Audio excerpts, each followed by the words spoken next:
بسم الله الرحمن الرحيم. الحمد لله والصلاة والسلام على رسول الله محمد بن عبد الله وعلى آله وأصحابه ومن والاه. أما بعد فأعوذ بالله من الشیطان الرجیم. بسم اللہ الرحمن الرحیم.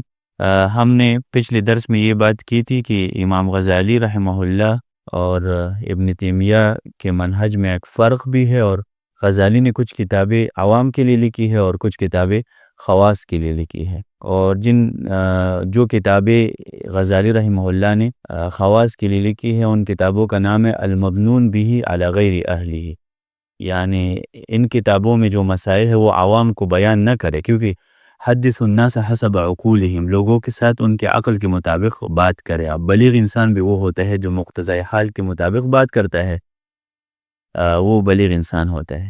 والمنهج الذي سلكه الغزالي في مهاجمة خصومه بينه لنا بنفسه في كتابه تحافظ الفلاسفہ، فلاسفہ کے رد میں جو غزالی نے کتاب لکھی ہے تحافظ الفلاسفہ، اس میں غزالی نے اپنا منہج بیان کیا ہے کہ مخالفین کے اوپر رد کرنے کے موضوع میں غزالی کا کیا منہج ہے، مہاجمت خصومہ، یعنی مخالفین کے اوپر حملہ کرنے میں غزالی کا کیا منہج ہے، اس کو ہم آج پڑھیں گے، اور ابن تیمیہ اور غزالی کے درمیان کیا فرق ہے مخالفین کے رد میں۔ یعنی غزالی ظاہر ہے فلاسفہ کے اوپر رد کرتے ہیں، تو اس میں کون سا منہج اختیار کرتے؟ حیث یقول لیعلم ان المقصود تنبیہ من حسن اعتقاده فی الفلاسفہ وظن ان مسالکهم نقیة عن التنبی بیان وجوہ تحافتهم، فلذلك انا لا ادخل فی الاعتراض علیہم الا دخول مطالب منکر، یعنی میں جب فلاسفہ کے اوپر رد کرتا ہوں تو میں ان سے کچھ مطالبے کرتا ہوں اور کچھ مسائل کا انکار کرتا ہوں، لا دخول مدعی مثبت، اور میں جب ان کے اوپر رد کرتا ہوں تو مدعی کی طور پہ نہیں کرتا، نہ مثبت کے طور پر، یعنی میں مثبت نہیں ہوں رد میں۔ فأبطل علیہ ما اعتقدوہ مقطوعا بالزامات مختلفہ، فلاسفہ کے جو باطل عقائد ہے ان کو میں باطل قرار دیتا ہوں اور مختلف الزامات دیتا ہوں۔ فألزمهم تارة مذہب المعتزلہ، کبھی میں فلاسفہ کو معتزلہ کے مذہب کا الزام دیتا ہوں۔ الزام کا کیا مطلب ہے؟ یعنی میں ان سے کہتا ہوں کہ دیکھیں آپ لوگوں کی اس قول سے پتہ چلتے ہے کہ تم معتزلہ کی مذہب کو اپناتے ہو، وأخرى مذہب الکرامیہ، کبھی میں فلاسفہ کو کہتا ہوں کہ آپ لوگوں کے مذہب سے کرامیہ کا مذہب لازم آتا ہے، وطور مذہب الواقفیہ، کبھی میں فلاسفہ کو یہ کہتا ہوں کہ آپ لوگوں کی مذہب سے واقفیہ کا مذہب لازم آتا ہے۔ جیسے ہم کسی سے کہتے ہیں نا کہ آپ داڑھی منڈواتے ہیں تو داڑھی منڈوانے سے تو کفر لازم آتا ہے مثلا، حالانکہ لازم المذہب لیس بمذہب ما لم یلتزمہ قاعدہ ہے کہ جب تک ایک شخص التزام نہ کرے، وہ یہ نہ کہے کہ میں یہ داڑھی اس لیے منڈواتا ہوں کہ میں رسول اللہ کے ساتھ نفرت کرتا ہوں، تو تب تک آپ اس کو یہ نہیں کہہ سکتے ہیں کہ تو لازم المذہب لیس بمذہب ولا انتہز ذابا عن مذہب مخصوص، یعنی غزالی کہتے ہیں کہ میں کسی خاص مذہب کی طرف سے دفاع بھی نہیں کرتا، بل اجعل جميع الفرق واحدا عليهم فإن سائر الفرق لربما خالفون وهؤلاء يتعرضون لأصول الدين فلنتظاهر عليهم فعند الشدائد تذهب الأحقاد۔ یعنی غزالی کا مقصد یہ ہے کہ میں مخالفین کے مذہب سے استفادہ کر کے فلاسفہ کے اوپر رد کرتا ہوں۔ یعنی امام غزالی معتزلہ کو دوست بناتے ہیں فلاسفہ کے رد میں، جیسے مثلا شیعہ لوگ ہیں نا، وہ جب اہل سنت کے اوپر رد کرتے ہیں تو یہود کو بھی اپنے دوست بناتے ہیں، تو غزالی اس کو نہیں دیکھتے ہیں کہ یہ یہودی ہے، یہ معتزلی ہے، یہ کرامی ہے، سب کو دوست بناتے ہیں، لیکن فلاسفہ کے اوپر کہتے ہیں نا فَعِنْدَ الشَّدَائِدِ تَذْهَبُ الْأَحْقَادُ، کا مطلب یہ ہے کہ میرا جو معتزلہ کے ساتھ حسد ہے وہ مصیبت کے ٹائم ختم ہو جاتے، کیونکہ میرے لیے مصیبت فلاسفہ ہے، تو فلاسفہ کے اوپر جب میں رد کرتا ہوں نا تو میرا جو حسد ہے معتزلہ کے ساتھ وہ ختم ہو جاتے ہیں، تو میں معتزلہ سے بھی استفادہ کروں گا، شیعہ سے بھی استفادہ کروں گا، صرف فلاسفہ کے رد میں۔ لیکن ابن تیمیہ ایسا نہیں ہے، ابن تیمیہ کہتے ہیں میں فلاسفہ کے اوپر رد کروں گا، نہ شیعہ سے استفادہ کروں گا نہ معتزلہ سے، میں قرآن حدیث کے ذریعے فلاسفہ کا رد کروں گا، جیسے تو ابن تیمیہ بدعتی فرقوں سے استفادہ نہیں کرتا فلاسفہ کے رد میں، لیکن غزالی کرتا ہے، یہ خلاصہ ہے،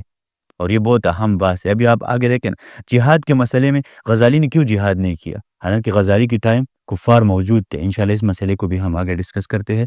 وهذا يعني ان الغزالی في سبيل هدم الفلسفة وبيان تناقضها لا مانع عنده من ان ياخذ اقوال خصوم من المعتزلة، یعنی غزالی اپنے مخالفین معتزلہ اور کرامیہ کی بھی اقوال لیتے ہیں، لیکن فلاسفہ کے رد میں وہ بدعتیوں سے بھی استفادہ کرتے ہیں۔ معتزلہ ایک بدعتی جماعت ہے، وهذا منہج یخالف الحق، لیکن یہ غزالی کا منہج حق کے خلاف ہے اور ابن تیمیہ کے منہج کے خلاف ہے، کیونکہ ابن تیمیہ رحمہ اللہ وہ معتزلہ سے کبھی بھی استفادہ نہیں کرتا، فلسفے کے رد میں، منطق کے رد میں وہ یہ نہیں کرتا.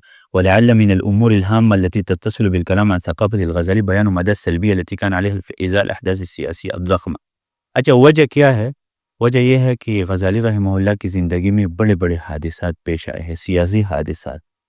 کیا سیاسی حادثہ؟ انقلابات آئے ہیں، یعنی وہ ایسے رہے ہیں نا جیسے مثلا فلسطین کے اوپر ابھی آپ دیکھ سکتے ہیں کہ یہود کا ایک حملہ ہے، یا مثلا افغانستان میں جو علماء موجود ہے، روس آیا تھا، اس کے بعد امریکہ آیا تھا، امریکہ کے اشغال میں آپ دیکھیں افغانستان میں جو علماء پیدا ہوئے تو وہ سیاسی اضطرابات کے شکار ہے. تو وہ جب رد کریں گے تو تھوڑی شدت تو ان میں ہوں گے نا، ساری زندگی انہوں نے جنگ میں گزاری ہے.